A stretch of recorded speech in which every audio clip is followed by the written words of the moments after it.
చాలా వివరణ ఇచ్చారు. ఈ సందర్భంగా నాకు ఒకటి సూచన చేయాలనిపిస్తూ ఉంది. ఇప్పుడు ఈ రాష్ట్ర ప్రయోజనాలకు సంబంధించిన అంశం ఇది, కృష్ణా జలాలు. అలాగే అటు కూడా మన ఆంధ్రప్రదేశ్ కూడా మన తెలుగు సోదరులే. ఇద్దరి మధ్య ముఖ్యమంత్రుల స్థాయిలో కూడా సత్సంబంధాలే ఉన్నట్టుగా మనకు తెలుస్తూ ఉంది. అంతకుముందు కేసీఆర్ గారికి జగన్మోహన్ రెడ్డి గారికి చాలా మంచి సంబంధాలు ఉండేవి. అలాగే సరే రేవంత్ రెడ్డి గారికి జగన్మోహన్ రెడ్డి గారికి కూడా పెద్ద పెద్ద వైరుధ్యాలు అయితే లేవు. చంద్రబాబు గారితో బాగుండొచ్చు, మీరు బాగానే ఉంటారు కదా. అందుకని ఇప్పుడు ఎక్కువగా జగన్మోహన్ రెడ్డి గారికి కేసీఆర్ గారికి బాగా అనుబంధం. ఓకే, ఇప్పుడు చంద్రబాబు గారు ముఖ్యమంత్రి కాదు కదా. ఇప్పుడు ముఖ్యమంత్రి జగన్మోహన్ రెడ్డి గారు, మరి ఆయన కేసీఆర్ గారికి తమ్ముడు మరి శిష్యుడు అవుతాడు నాకు తెలియదు. చొరవ చేసి ఇద్దరు కలిసి మాట్లాడి పరిష్కారం చేసుకుంటే మంచిది. అలా కాకుండా ఎలిగేషన్స్ అండ్ కౌంటర్ ఎలిగేషన్స్ పెట్టుకోవటం వలన అది మంచిది కాదని నా అభిప్రాయం. రెండో అంశం ఏంటంటే, ఈ ప్రజావాణి సందర్భంగా అసలు ఎన్ని అప్లికేషన్లు వచ్చినాయి? ఇది మొత్తం రాష్ట్రంలో 1,28,00,000 అన్నారు. సరే అవి అంటే ఏ జిల్లాల్లో వచ్చినాటికి పెద్ద ఇబ్బంది లేదు, అక్కడ కలెక్టర్లు వాళ్ళ బాధ్యత వహిస్తారు. ఇక్కడ ప్రజావాణి దగ్గర వచ్చినటువంటి అప్లికేషన్లకి తిరిగి ఇంతకుముందు ఒక సాంప్రదాయం ఉండేది. GID నుంచి కానీ లేదా ఆయా మంత్రిత్వ శాఖల నుంచి కానీ ఎవరైనా ఒక రిప్రజెంటేషన్ చేస్తే దాని స్టేటస్ తెలియజేసి తిరిగి ఉత్తరం పంపించే సాంప్రదాయం ఉండేది. అదైతే నేను ఇప్పుడు ఈ మధ్యకాలం చూస్తల్లా. అది ఒకవేళ లేకపోతే మళ్ళీ, ఎందుకంటే పరిపాలనాపరమైనటువంటి సౌలభ్యం అది పాటించాలని చెప్పి నేను కోరుతా ఉన్నాను. ఒక్క మాట చెప్పి నేను సెలవు తీసుకుంటాను. ఇంతకుముందు కొన్ని అంశాల మీద ప్రస్తావన చేశాం. ముఖ్యమంత్రి గారు నోట్ చేసుకున్నాము అని చెప్పారు.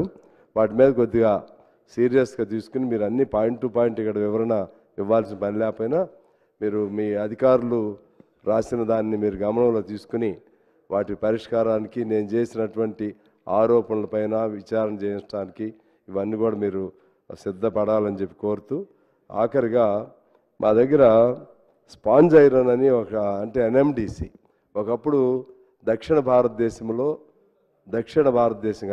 ఆసియాలోనే పెద్ద పరిశ్రమ, అది 500 ఎకరాలు ఉంటుంది.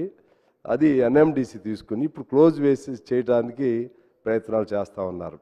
అది బయ్యారంలో ఉన్నటువంటి ఐరన్ ఓర్ని బేస్ చేసుకుని అక్కడి నుంచి అది రా మెటీరియల్గా పనికొస్తుందనే దాంతో ఆ స్పాంజ్ ఐరన్ అప్పుడు ప్లాన్ చేశారు. లేవనెత్తడం జరిగింది. ప్రతి దగ్గర మైనారిటీలకు అవకాశం ఇవ్వండి అని కూడా వారు మా దృష్టికి తీసుకొచ్చింది అధ్యక్ష. నేను వారికి గుర్తు చేయదలుచుకున్నాను అధ్యక్ష, తమరి ద్వారా మేము నలుగురిని ప్రభుత్వ సలహాదారులు చేర్చుకుంటే అందులో మైనారిటీ మొహమ్మద్ అలీ షబ్బీర్ గారిని ప్రభుత్వ సలహాదారుడిగా, ముఖ్యంగా SC, ST, OBC మైనారిటీకి నిధులకు సంబంధించి మైనారిటీని మేము నియమించినాం అధ్యక్ష. అంటే 25% మైనారిటీస్కి ఇచ్చినాం అధ్యక్ష. అదేవిధంగా అధ్యక్ష, advocate general, additional advocate general వేస్తే అడిషనల్ అడ్వకేట్ జనరల్గా ఇమ్రాన్ ఖాన్ని ఇంతవరకు ఉమ్మడి రాష్ట్రంలో కానీ ప్రత్యేక తెలంగాణ రాష్ట్రంలో కానీ ఒక మైనారిటీని కూడా అడిషనల్ అడ్వకేట్ జనరల్గా వేయలేదు. మా ప్రభుత్వం వచ్చిన తర్వాత ఒక మైనారిటీని, ఇమ్రాన్ ఖాన్ అని అడిషనల్ అడ్వకేట్ జనరల్గా ఒక మైనారిటీని వేసినాం అధ్యక్ష.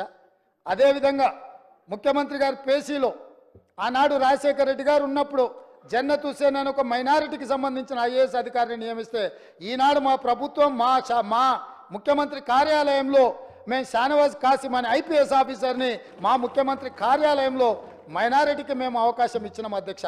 అదేవిధంగా అధ్యక్ష, మేము TSPSCలో ఆనాడు వాళ్ళు ఒక మైనారిటీకి అవకాశం ఇవ్వలే.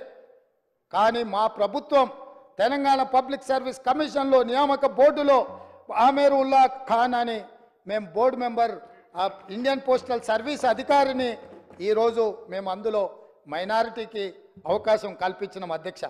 అంటే మా ప్రభుత్వం ఏ విషయంలో అయినా మైనారిటీల యొక్క హక్కులకు, మైనారిటీలకు రావలసిన వాటాలను, కోటాలను చాలా చిత్తశుద్ధితో వీటిని అమలు చేస్తాం.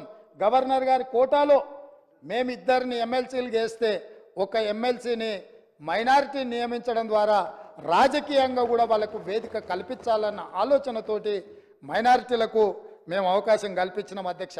ఈ ప్రభుత్వం క్రిస్టియన్ మైనారిటీ కానీ, ముస్లిం మైనారిటీ కానీ, సిక్ మైనారిటీలకు సముచితమైన స్థానం కల్పించడంలో, మైనారిటీ హక్కులను రక్షించడంలో మా ప్రభుత్వానికి చిత్తశుద్ధి ఉంది. ఇంకా ఏమైనా ఉంటే కూడా ఎంఐఎం పార్టీ తరఫున అక్బరుద్దీన్ ఓవైసీ గారు ఏమైనా సూచనలు చేస్తే కూడా తప్పకుండా వాటన్నిటిని కూడా పరిగణలోకి తీసుకొని ముందుకు వెళ్తామని నేను చెప్తున్నా అధ్యక్ష. అదేవిధంగా అధ్యక్ష, అదేవిధంగా యూనివర్సిటీస్ గురించి అక్బరుద్దీన్ ఓవైసీ గారు ప్రస్తావించడం జరిగింది. వైస్ ఛాన్సలర్లో కూడా మైనారిటీస్ వేయాలని. గతంలో యూనివర్సిటీ వైస్ ఛాన్సలర్స్ నియామకాలలో జరిగిన కాలయాపన కానీ, నిర్ణయాలు కానీ ఏ రకంగా ఉండేనో మీకు తెలుసు.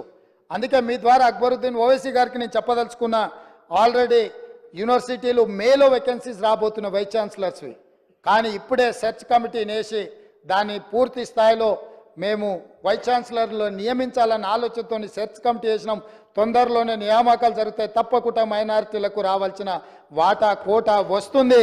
మేము తీసుకున్న నిర్ణయాన్ని యూజీసీ కూడా తెలంగాణ గవర్నమెంట్ను అభినందించింది. ఎందుకంటే సరైన సమయంలోనే తెలంగాణ ప్రభుత్వం స్పందించింది.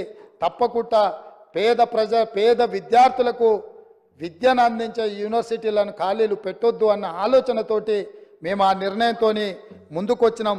తప్పకుండా ఈ విషయాన్ని కూడా మేము దృష్టిలో పెట్టుకొని మీ ద్వారా వారికి చెప్పదలుచుకున్నాను అధ్యక్ష. అదేవిధంగా అధ్యక్ష, పల్లా రాజేశ్వరరెడ్డి గారు మాట్లాడుతూ వారు ఒక మాట చెప్పిండ్రు. ఏమని? ప్రజాపాలన మీరు ప్రగతి భవన్లో ఒకటే రోజు మొదలుపెట్టిరు, మీరు మాట్లాడిర్రు, ఒకరోజు మీరు వచ్చిపోయినరు, మిగతా ఎవ్వరు రాలేదు, అక్కడేదో అవుట్ సోర్సింగ్ ఉన్నోళ్ళని. నేను వారికి సూచన చేయదలుచుకున్నాను. ఎందుకంటే వారు 2 సార్లు శాసనమండలి సభ్యుడిగా డాక్టరేట్ చదువుకున్నారు.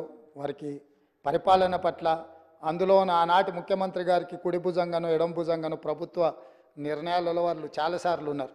ఎందుకనంటే వారికి పరిపాలన పట్ల నేను మొదలుపెట్టిన రోజు స్పష్టంగా చెప్పిన, మంగళవారము శుక్రవారము ఇక్కడ ప్రజల తరఫున ఇక్కడ ప్రభుత్వము ఉంటుంది. అక్కడ నేనే కాదు, నా సహచార మంత్రులు ధనసరి అనసూయ, సీతక్క, దుద్దిల్ల శ్రీధర్ బాబు, కొండా సురేఖ గారు, పొన్నం ప్రభాకర్ గారు, ఈ మంత్రులందరూ కూడా అక్కడికి వెళ్ళడమే కాకుండా అవుట్ సోర్సింగ్ కాదు అధ్యక్ష. వీళ్ళకు మరి ఐఏఎస్లకు అవుట్ సోర్సింగ్ పెద్ద తేడా తెలియదేమో. ఎందుకంటే రిటైర్ అయిన వాళ్ళందరినీ సలహాదారుల కింద పెట్టుకొని ఆ ఆలోచనతో మమ్మల్ని కూడా అట్లా అనుకుంటుండేమో. దివ్య అనే ఐఏఎస్ ఆఫీసర్ని ఫుల్ ఫ్లెడ్జ్డ్ ఆఫీసర్గా అక్కడ నియమించినాం. ఇదే కాకుండా 12 శాఖల నుంచి 21 మంది అధికారులను అక్కడ